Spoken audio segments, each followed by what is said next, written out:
Salam, vaxtınız xeyir dəyərli tələbələr. Deməli, bugün sizinlə birlikdə keçən dərs, yarıda buraxdığımız termodinamika dərsinin ikinci hissəsi ilə qarşınızdayım. Birinci hissəyə baxmamısınızsa, birinci hissəyə də qayıdıb baxın və ikinci hissəyə ondan sonra davam eləyin. Son olaraq keçdiyimiz daxili enerjinin dəyişmə üsullarıdır. İndi isə bu videoda keçəcəyimiz termodinamikanın birinci qanunu. Bir saniyə, bunu düzəldim. Aha. İndi qaldığımız başlıq olsun 5.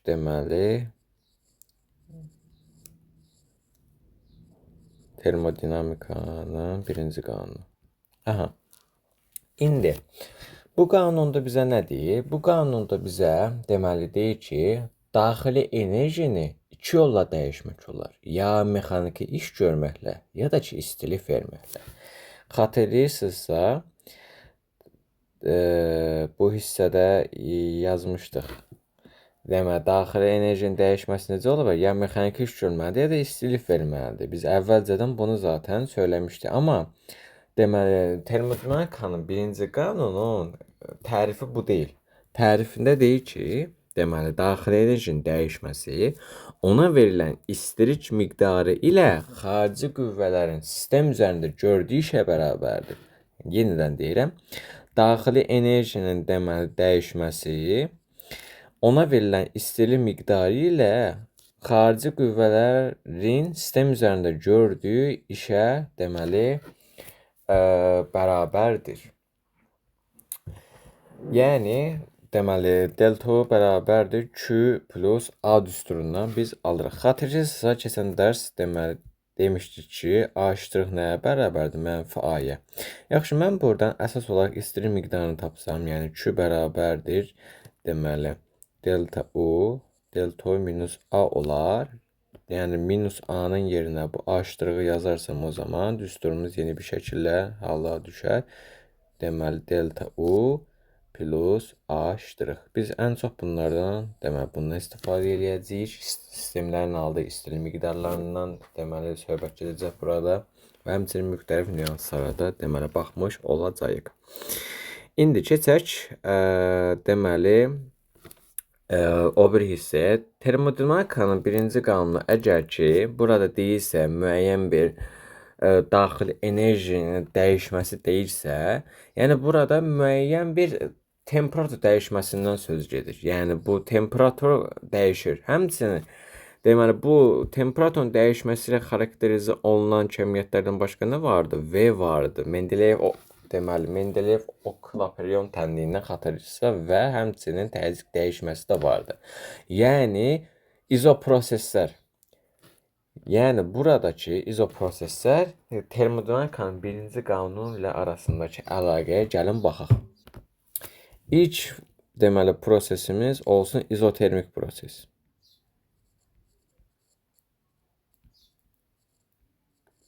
İzotermik prosesdə xatırlayırsınızsa, bunu biraz kiçildim. T bərabərdir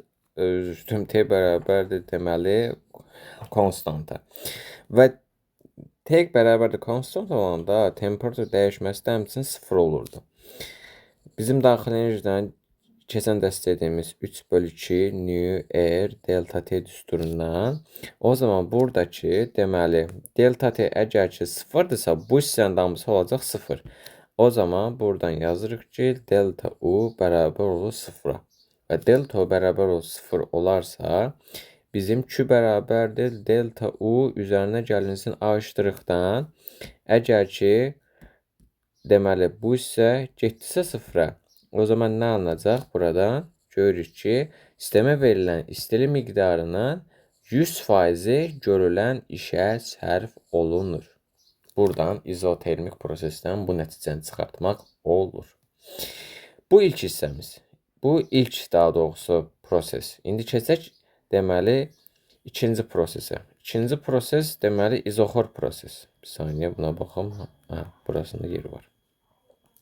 İndi keçək ikinci deməli izoxor proses. İzoxor deməli proses. Aha.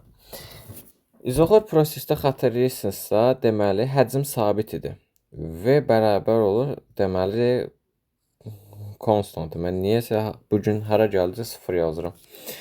V bərabərdir konstant olanda, deməli delta V də avtomatik olaraq 0 olur. Və bizim iş deməli əvvəlki hissəmizdə öyrəndiyimiz iş düsturumuz P delta V-dən əgər ki bu delta V 0-dırsa, deməli bu hissə də getdi 0-a. O zaman görülən iş bütünlüklə oldu 0. Və həmçinin sistem üçün alınan istilik miqdarından deməli delta U üzərinə gəlsin A iştirikdən. Əgər ki bu A iştirik deməli 0-dırsa, üzr istəyirəm, bir saniyə, A iştirik.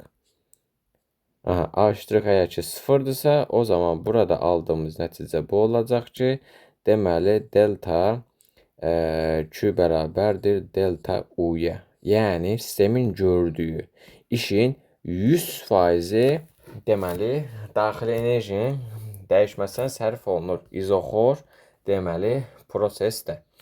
Son deməli prosesimiz hər prosesdə də bu proseslərdən içərisində istisna olan təbii ki, yenə izobar prosesdir. İzobar prosesin özü zaten bir istisnadır. İzobar deməli proses. İzobar prosesdə xatırlayırsınızsa, deməli təzyiq sabit idi. Və Mendeleyev Hlaperion tənliyindən PV bölünsün T bərabərdir konstant düsturundan. Biz bu deməli P-yə bir dənə sabitdirsə, P getdi sabitə. V ilə T arasında interval qaldı. Və fikir verirsinizsə, V əgər ki artarsa, fikir verdinizsə, V artan zaman, yəni V-nin həcmin olduğu zaman cisim iş görür. Həcm olanda cisim iş görür. Amma temperatur olanda isə deməli daxili enerji dəyişir. Yəni buradan fikir veririk ki, həm həcm dəyişməsi var, həm də temperatur dəyişməsi var. Yəni həcm də arta bilər, azala bilər, həmçinin bu da arta bilər və ya azala bilər. Yəni fikir veririk ki, ümumiyyətlə həm həcm var, yəni görülən iş var, həm də ki deməli cismin müəyyən bir temperaturu var, həm də yəni daxili enerjiyə malikdir. O zaman bizim nəzəriyyə düsturumuz olan Q bərabərdir delta U üzərinə gəlinsin A düsturumuz bura tam olaraq şamil olunacaq. Yəni sistemə verilən istilik miqdarının bir hissəsi daxili enerjinin dəyişməsinə, bir hissəsi isə görülən işə bərabərdir. İndi yaxşı, bu nüansı əgər ki bura qeyd elədiksə, o zaman sual gələ bilər ki, həmin bu sistemə verilən istilik miqdarının neçə faizi daxili enerjinin dəyişməsinə gedir, neçə faizi görülən işə deməli sərf olunur. O zaman sistemə verilən istilik miqdarının neçə faizi daxili enerji, neçə faizi görülən işə bərabər olduğunu yazaq. Məsəl üçün, indi bu hissəni yazdıq, keçək bu hissədən yazaq. Son aldığımız izobar deməli prosesdəki nəticəmizi yazaq. Deməli, buraya yazaq, prosesimiz izobar prosesdir. İzobar proses düsturumuz Q bərabərdir delta U üzərinə gəlinsin A iştirik oldu. Aha. İndi xatırlayırsınızsa, keçən dərs və az öncə yazdığımız kimi delta O 3/2 nu R delta T idi, xatırlayırsınızsa. Və ya deməli bunun yerinə yaza bilərəm 3/2 P delta V yaza bilərəm, düzdürmü? Yaxşı, bəlkə görülən işin yerinə nə yaza bilərəm? Görülən işin yerinə az öncə yazdığımız P delta V və həmçinin bunun üzrə bərabər nu R delta T-yə.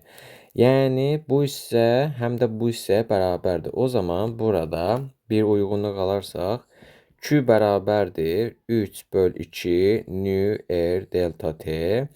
Deməli, üzərinə gəlinsin nu R deməli delta T. Buradan nə alırıq? Buradan alırıq ki, deməli 2 buraya gəlsə 2 aşağı düşdü. 5 deməli nu R delta T və aldığımız nəticə budur. Deməli 5 nu R delta T.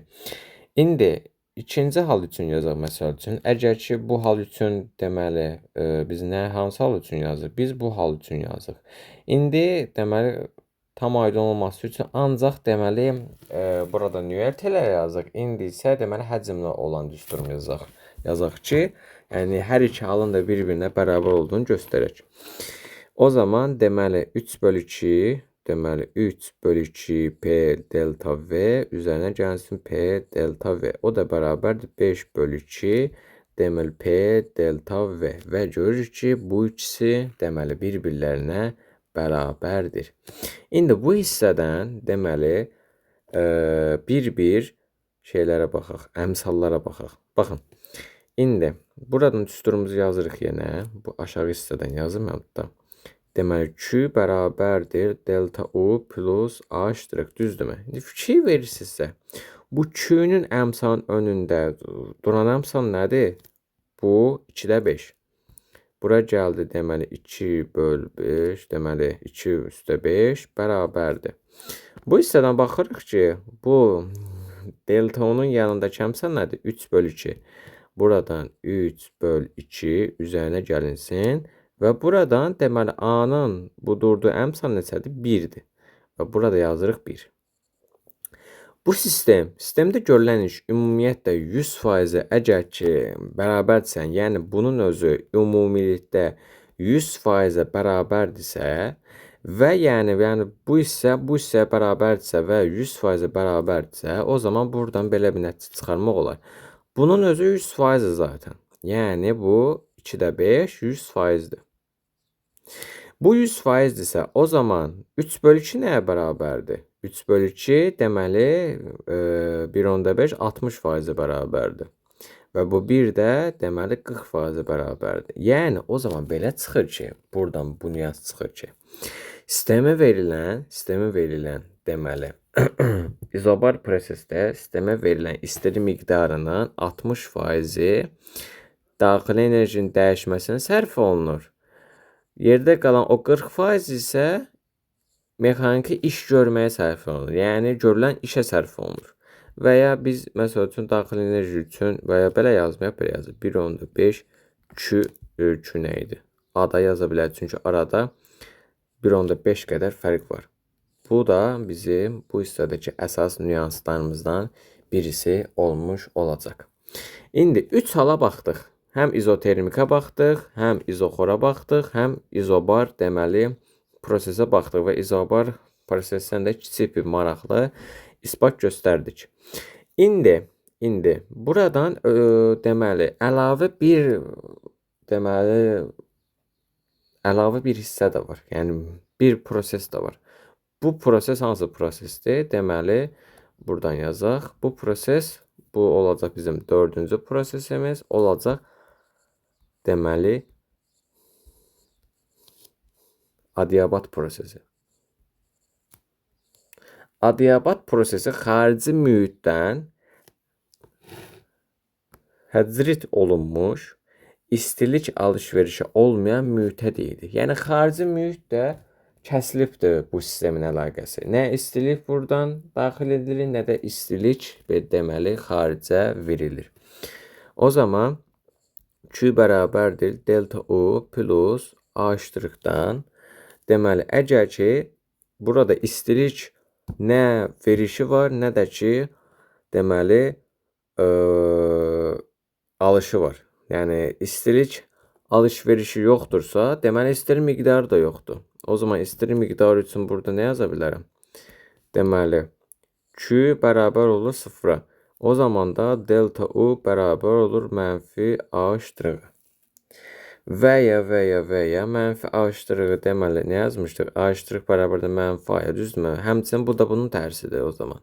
Bu hissədən də alınır ki, delta U bərabər olur A-ya. Həmçinin bunu belə də yaza bilərik. Delta U bərabərdir mənfi P delta V-yə. Yəni, belə də yaza bilərik, belə də yaza bilərik. Və kiçik bir nüansı da qeyd edeyim. Deməli, adiabat genişlənmə. Adiabat genişlənmə. Genişlənmədə xatırlayırsınızsa, dəyişən nə idi? Həcm artırdı, düzdürmü?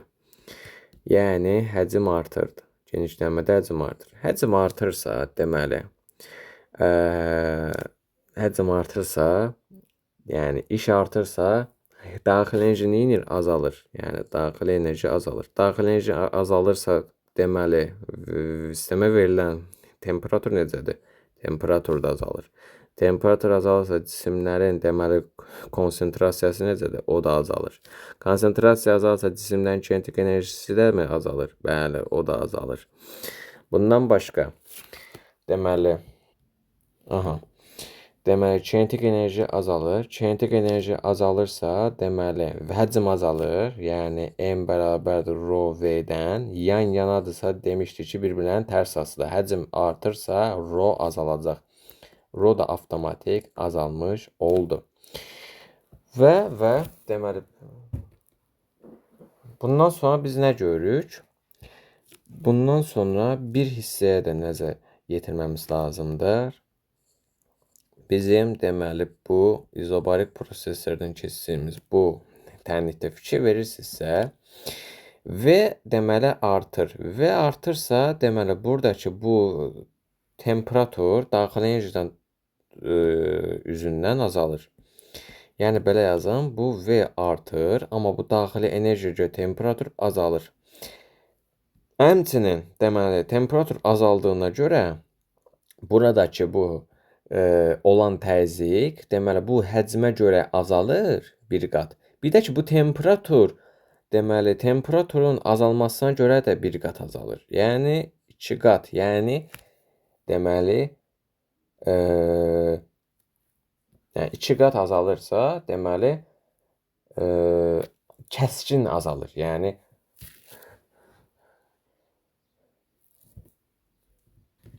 kəskin azalma zamanı da zaten deməli burada zato azalır. Yəni kəskin azalır, zato azalır. Yəni çox kəskin şəkildə azalır. Yəni və ya azalır kimi də göstərə bilərik. Bu hissəni niyəsə çox belə üstündə qaldım. Yəni üzərində biraz da fikirləşdim. Burada fərqli bir nüans ola bilərmi, ola bilməzmi? Videoda birazcıq bir deməli gözlənmə oldu.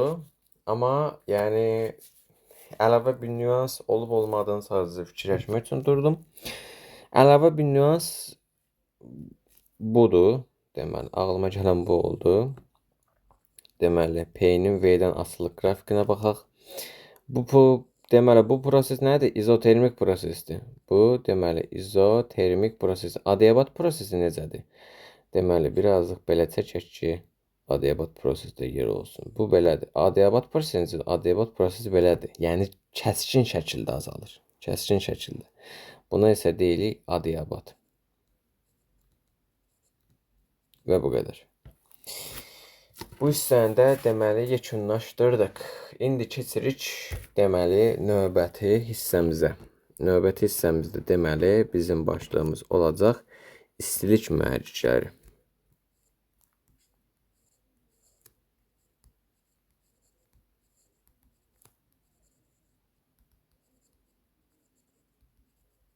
İstilik mühərrikləri əsasən deməli müxtəlif növlərə malikdir.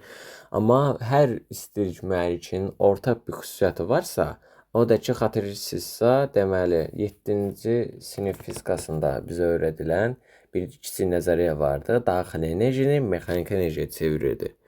Daxili, bunu öz-özə qeyd edin, daxili enerjini mexaniki enerjiyə çevirirdi.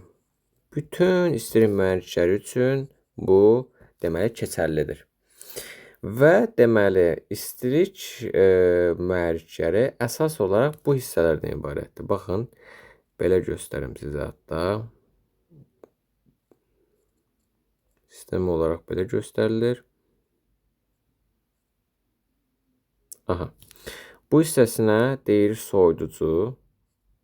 Soyuducu. Deməli soyuducu varsa, deməli burada nə var? Deməli yüksək deməli temperaturda olan cisimlər var. O cisimlər də normal hala deməli gəlməzdən qabaqki segmentasiya nədir? Qızdırıcı. Yəni cisim deməli cisim yüksək temperaturlar çıxır ki, soyuducu qoyur və burada da işçi cisim. İşçi cisim. Aha. Bu hissədən deməli, bura bir Q1 yazaq, burada bir Q2 yazaq. Və burada işçi cisim üçün yazacağımız bir nəzəriyyə də budur ki, A ştrix bərabərdir Q1 minus Q2-yə. Yəni, burada deməli, kiçik olaraq deyə bilər ki, məsələn, buradakı bir cisimdir, burada müəyyən bir hissə var və ya məsələn, buradakı da bir müəyyən bir soyuducu hissəsi var. Bura məsələn, belə bir şey fikirləşə bilərsiniz ki, burada fabrik var məsələn, bu fabrikdir. Bir var, məsələn, fabrikin işindən narahat olanlar var. Yəni fabrikin işini deməli artıranlar var. Yəni oradakı belə deyim də iç sabitliyi deməli pozanlar var. Bir də bu iç sabitliyi sakinləşdirənlər var. Yəni elə bir şey görə bilərsiniz.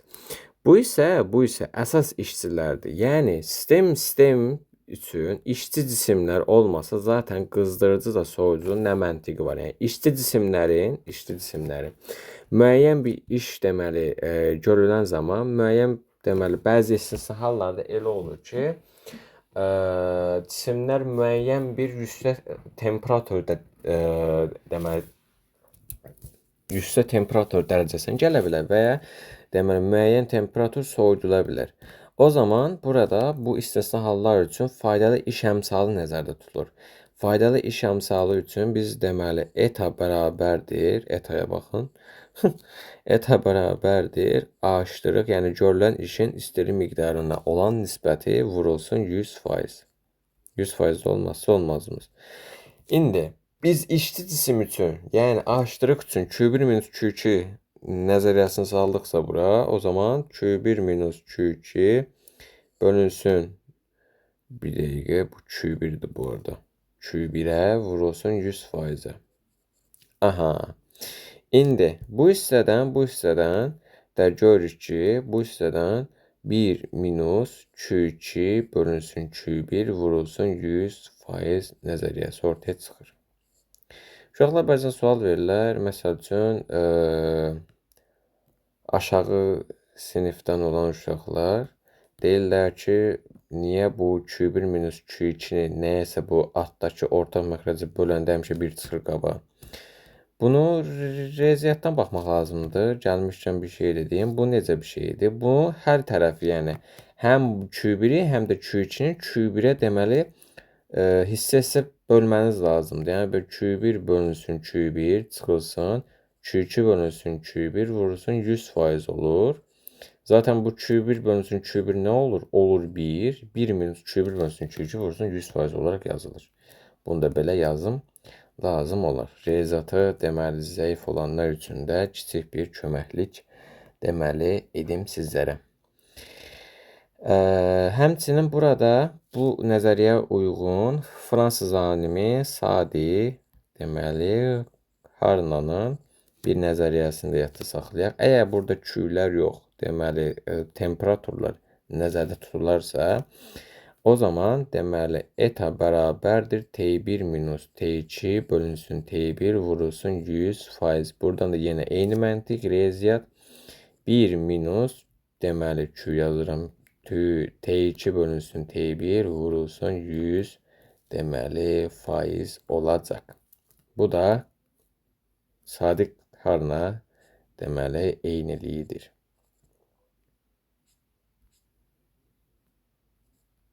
Aha.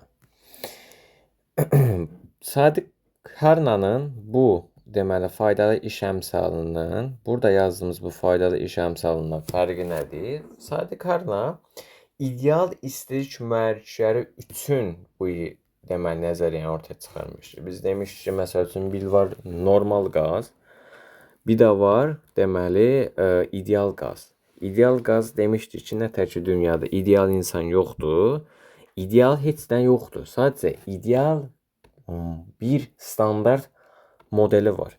Yəni istilik mühərriklərinin də bir deməli ideal bir mühərrik yoxdur. Hər mühərrikdə bir dənə avtomatik və ya sistematik bir xətası olur.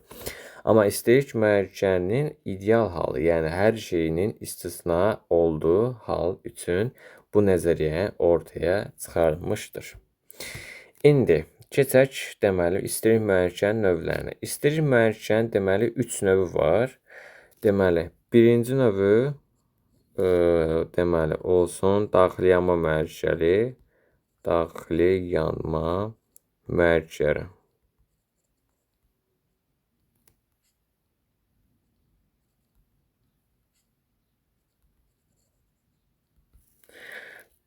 Deməli, daxili yanma mühərriklərində iki hissəyə ayrılır. O birisilər də deməli bir nəzər olaraq toxunacaq, amma bunlara bir öncəliklə qeyd etmək lazımdır özümüzə.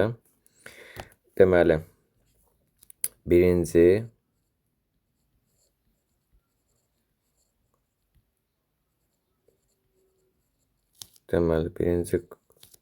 karbinator, ikinci dizel.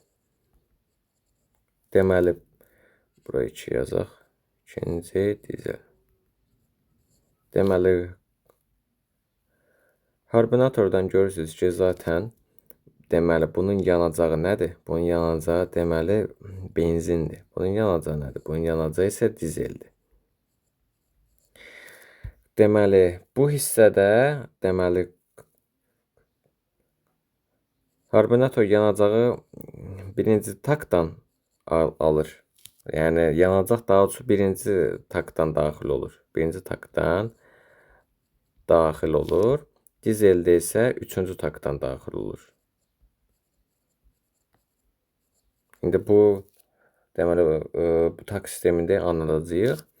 Sonra deməli bu sistemdə benzinlə işləyən mühərrikədə faydalı iş əmsalı deməli kiçik olur. Amma dizellərdə faydalı iş əmsalı böyük olur. Böyük olur. Deməli. Sonra və son olaraqdan deməli benzinlə işləyənlərin qiymətləri olur baha. Amma deməli dizellə işləyənlərin qiyməti olur ucuz. Yəni maşın adı verirlər zaten məşğul olan az çox uşaqlardan, tələbələrdən deməli boş vaxtları olanda turbaza girənlər vardır yəni. Ki zaten onların da yəni gözləmlərindən soruşsanız deməli benzinlə işləyənlər dizellə işləyənlərdən həmişə qiymətcə baha olur. Sonra deməli bu ilk deməli daxili yanma daha doğrusu istilik mühərrikədir. Bir də var ikincisi var deməli buxar turbini. Yəni buxar turbini zaten nə olduğunu bilirsiniz. Yəni yenə burada da eyni məntiqdir. Deməli daxili enerjini mexaniki enerjiyə çevirir. Burada da eyni məntiqdir. Həmçinin üçüncü olan reaktiv mühərrik, yəni reaktiv mühərrik, yəni belə deyim də raketlərin mühərriki. Raketlərdə məsəl üçün hidrogen deməli hidrogen yanacaqlı olan deməli raketlər vardır, azot yanacaqlı mühərriklər vardır. Bunların hamısı faza cəhətdən deməli reaktiv mühərrikin bir hissəsidir.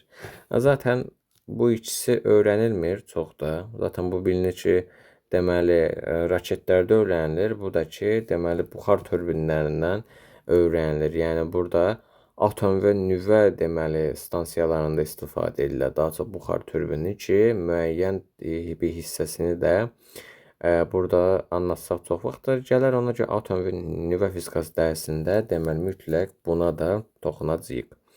Yəni əsas öyrənəcəyimiz daxili yanma mühərriklərindən bunlardır. Bu qədər. İndi keçək bu deməli haqq söhbətinə. Məsəl üçün bizdə əlimizdə belə bir qab var. Daha çox qab deyirəm, bir mühərrik olsun. Mühərrikin bir məsəl üçün mühərrikin bir hissəsi olsun. Yəni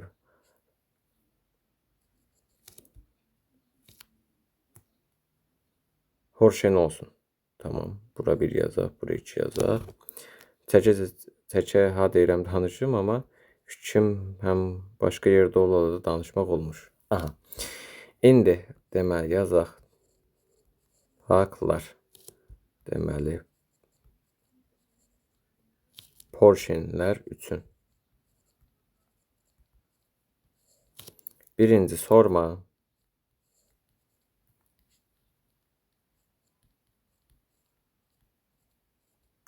ikinci sıxılma, üçüncü iş görmə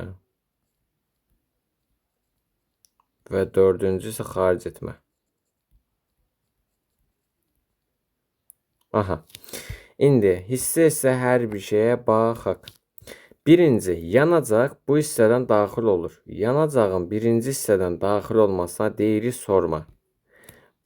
Bura yazaq bu hissədən deməli yanacaq daxil olmasına, bura yazaq deməli birinci sorma. Yəni bu hissəyə əlavə eləyək hətta. 1. Bura yazıq 1. Sonra bu hissədə deməli müəyyən bir yanacaq olduqdan sonra bu hissədəki bu porşen bu hissədən sıxılır, bu yanacağı sıxır. Yanacağın sıxılma zamanı bu hissə nə olur? Sıxılma. Yəni bu hissə deməli olur sıxılma ikinci. Və həmçinin bu porşen bu yanacağı sıxdıqdan sonra buradan nələr çıxmaya başlayır? Deməli kiçik yanğınlar, yəni qıvılcımlar baş verir. Belə dedim, hətta bu hissəni silim. Kiçik bir deməli qıvılcım baş verir və bu deməli bu deməli qıvılcıma da deyirik iş görmə. Məsələn özün şəkillərdə falan filan bizə düşəndə deyirik ki, iş görmə ilə bağlı şəkli seçin. Təbii ki, harda deməli kiçik yanğınlar və ya qıvılcım görərsəniz onu götürün. Hətta buraya yazaq. Deməli qıvılcım. Tamam. İndi bu hissəni də deməli keçdikdən sonra son olaraqdan artıq yanacaq buradan çıxır və dördüncü hissəyə keçir, yəni xaric etmə hissəsinə. Bu qədər. Birinci hissə yanacaq daxil olur mühərrikə. Ondan sonra ikinci hissədə bu deməli mühərrikin içərisindəki olan o porşen yanacağı sıxır. Yanacağı sıxan zaman kiçik-kiçik yanğınlar baş verir və burada olur o deməli qıvılcım və deməli bu qıvılcımdan sonra isə yanacaq artıq xaric olur. Son olaraq bir kiçik nəzəriyyə də deməli diqqət yetirək. Bu deməli isbat olsun. Hər mövzu isbatla keçir. Hər mövzuda əsasən çalışıram bir isbat verməyə çalışım, maraqlı bir isbat. Amma bu hissədən deməli buradan yeri var, elə buradan yazaq keçsin. Tamam. Aha. İndi burada özünüzə bir deməli nəzəriyyə kimi də bir qeyd götürə bilərsiniz. Çünki isbat kimi olacaq həmçinin. Burada bunu deməli bir başlıq olaraq yazmayaq. Bunu belə yazaq. İstilik balans tənliyi.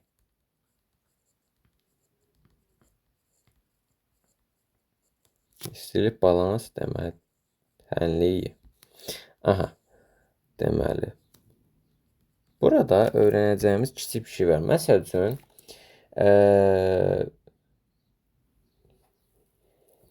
üçün nə fikirləşə bilərik? Məsəl üçün həm mən olsun, həm mənəm, həm də ki məsəl üçün deməli bir dənə tələbəm olsun deyəlim ki. Və mənim əlimdə məsəl üçün tutdum stəkandakı su olsun 100 dərəcə və önümdəki deməli tələbənin də əlindəki olsun stəkan suyu olsun 20 dərəcə. Həmin bu 100 dərəcə, 20 dərəcə suyu deməli bir-birlərinə qarışdırsaq, yəni mən əlimdəki suyu deməli tələbənin stəkanına deməli tökərsəm, orada nə müşahidə edirik? Görürük ki, mənim deməli əlimdəki suyumun deməli temperaturu getdikcə azalır, amma tələbənin əlindəki suyun temperaturu getdikcə artır. Və məsəl üçün bu hissəyə deməli bu hissəyə deyək bir tələbə, bu hissədə deyək məsəl üçün mən deyəlim ki. Bu hissədən ki deməli temperatura bir T1, öz əlimdəki çaşkanın temperaturunu isə T2 deyək və buradan ortaq nəticə olaraq deyirik ki, mənim deməli əlimdəki çaşkan temperaturu ondan daha böyükdür. Yəni bu nəzəriyyəni yaza bilərik. Və bu stəkanları bir-birlərinə deməli üzərinə deməli tökdükləri zaman mənim suyumun temperaturu azalacaq, amma tələbənin suyunun temperaturu artacaq. O zaman orta bir temperatur olaraq T1 böyükdür etadan, o da böyükdür deməli T2-dən. Yəni nəticə olaraq alınacaq suyun deməli temperaturu, deməli bu biz riyaziyyatdan deməli teta hərfidir. Həm deməli bu teta zaten bu əlindəki 20 dərəcə sudan suyun temperaturu zaten böyük olacaq. Amma mənim bu ən yüksək temperatur suyum olan 20-100 dərəcə sudan isə temperatur böyük olacaq. Yəni mənim suyumun deməli temperaturunu heç vaxt bu teta zaten keçə bilmir, amma bu T1-dən də heç vaxt deməli kiçik ola bilməz. O zaman deməli sistem üçün nə yaza bilərik? Sistemin deməli sistemin belə yazaq hətta maraqlı bir marker götürək bu hissədən. Deməli sarı olsun. Deməli bu hissədən o zaman Q alan, yəni sistemin alan istilik miqdarı sistemin verən istilik miqdarına bərabər yazaq. O zaman burada Q'nun düsturu nədir? S1, Sm delta T1-dən S1 M1 delta T1 bərabərdir mənfi deməli S2 M2 delta T2. Buradan yazarsaq deməli S1 M1 burada bu delta T1 yəni bu əlində 20 dərəcəlik suyu olan şagirdin son nəticə olan, yəni bu suları bir-birlərinə deməli birləşdirdikləri zaman ortaq nəticə nə alınır? Bu alınır. Və nə qədər artması, bu məsəl üçün T1-dir, məsələn 20 dərəcədir, birləşdiri oldu 30 dərəcə. Temperatur dəyişməsi nə qədər oldu? 10 dərəcə oldu. Buradakı delta T1, yəni əlindəki 20 dərəcəli suyu olan bu uşağın indiki haldakı suyun temperaturu nə qədər fərqlənir? O zaman böyükdən kiçik çıxırıq, yəni son nəticədən T1-i çıxırıq. Bərabərdir mənfi C2 M2, həmçinin burada da eyni şeydir. Nə qədər mənim suyumun temperaturu nə qədər azaldığını da buradan öyrənmək istəyirik. Çıxılsın T2 olacaq. Mörtəzəni vurub açarsaq o zaman deməli C1 M1, bir saniyə M1 yazaq. C1 M1 deməli eta C1 M1 daha doğrusu deməli eta ondan sonra çıxılsın S1 M1 T1 bərabərdir mənfi S2 M2 deməli teta çıxılsın S2 daha doğrusu üstə gəlsin bu oldu S2 M2 T2. Daha doğrusu buradakı mənfiləri nəzərə almaya da bilərik. Buradakı mənfiləri də yazanda da zaten burada eynilik olacaq. Zaten bu hissənin də mənfisi bura gələcək. O yüzden də buradakı mənfilər silək ki, bir-birimizə deməli maneçilik deməli yaranmasın. Və buradan da deməli həm burada deməli var teta, həm burada da eyni yerə yıxsaq S1 M1 deməli teta üzərinə gəlinsin S2 M2 olsun teta, o da bərabərdir S1 M1 T1 üzərinə gəlinsin S2 M2 T2.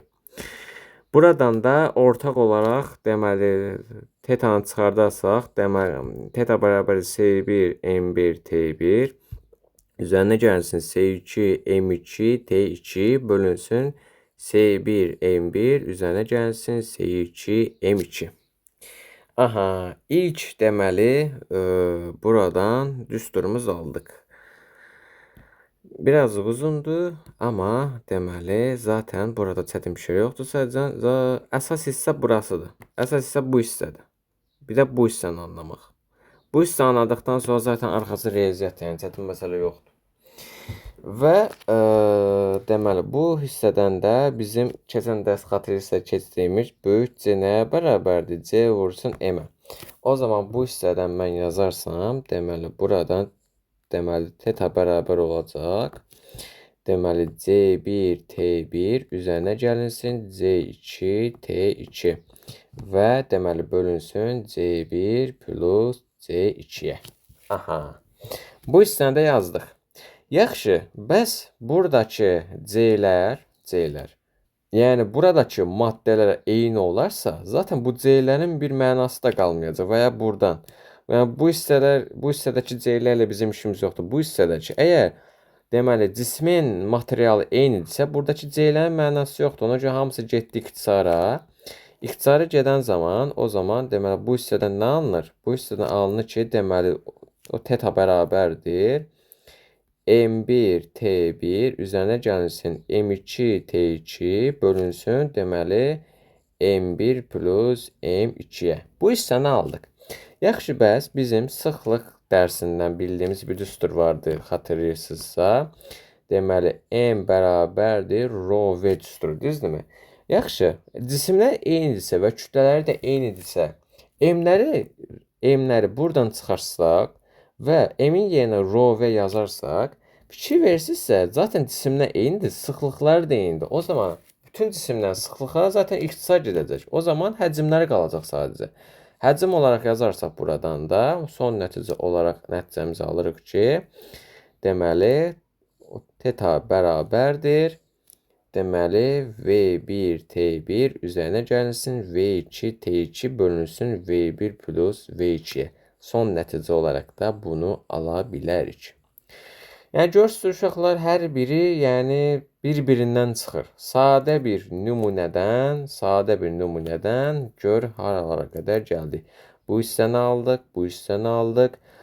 Durmadıq, bu hissəni də aldıq. Əlavədən də bu hissəni də aldıq. Həmçinin həcmlə və sıxlıqla olan düsturda. Və uşaqlar, deməli bu mövzunun da artıq sonuna gəldik.